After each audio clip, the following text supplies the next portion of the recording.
history. Considering how many people died, it's very important that we try and understand how this war started so that we can avoid other ones like it in the future. Adolf Hitler may have started the war in 1939 when he invaded Poland, but many other things led up to the war as much as 20 years before. The first thing that I will be talking about is the Treaty of Versailles, which was signed in 1919. The second is the Great Depression, which started in 1929 and ran for a few years after that. The final factor that I'll be talking about is the policy of appeasement, which ran from 1936 to 1939. But first, what was the Treaty of Versailles?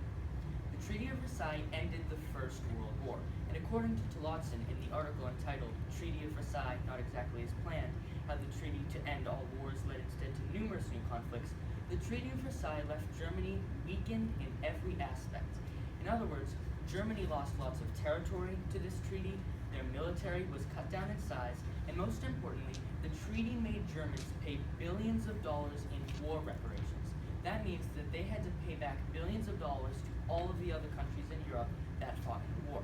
So it doesn't really come as a surprise that Germans hated the Treaty of Versailles. They really did not like it, and Adolf Hitler used that to his advantage. According to Moses in the War Guild Question, a note on politics and historiography in the Weimar Republic, Germans were increasingly misled by Hitler through his oft-repeated promise to release the German people from the bondage of Versailles. You can see this in this poster here that says Sieg über Versailles, which is victory over Versailles. This is from Nazi Germany a little bit before the war started, and you see the swastika coming down and breaking a series of chains. Each of those chains was supposed to represent a restriction of the Treaty of Versailles.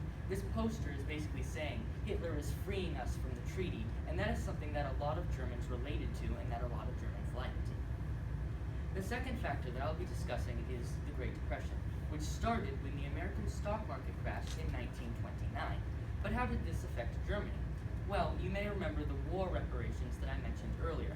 Germany did not have the money to pay them back, and so they were using American loans to do it.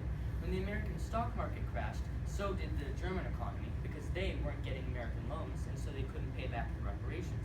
We had historic unemployment in the United States, but some historians argue that it was even worse in Germany. This here is a picture of unemployment lines in Germany 1930.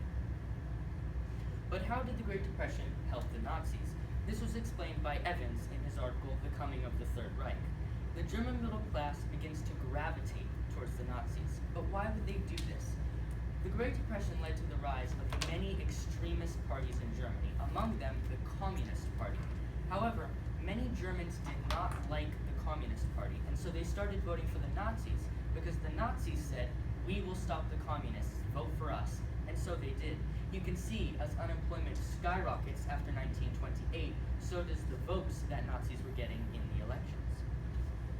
The final factor is appeasement, and this picture really helps you understand what appeasement was.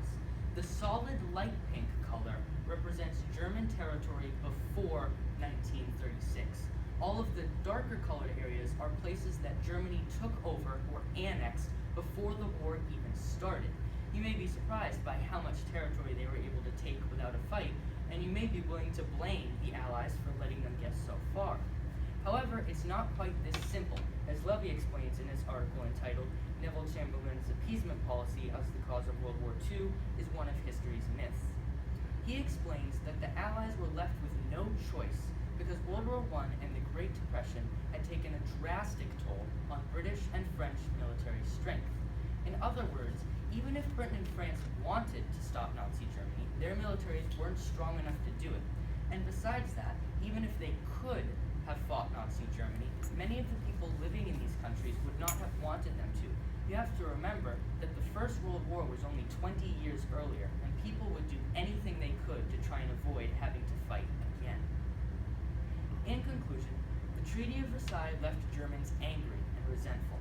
The Great Depression helped boost the Nazis into power, and by then the democracies were too weak and too divided to stop them, leading to the war in 1939.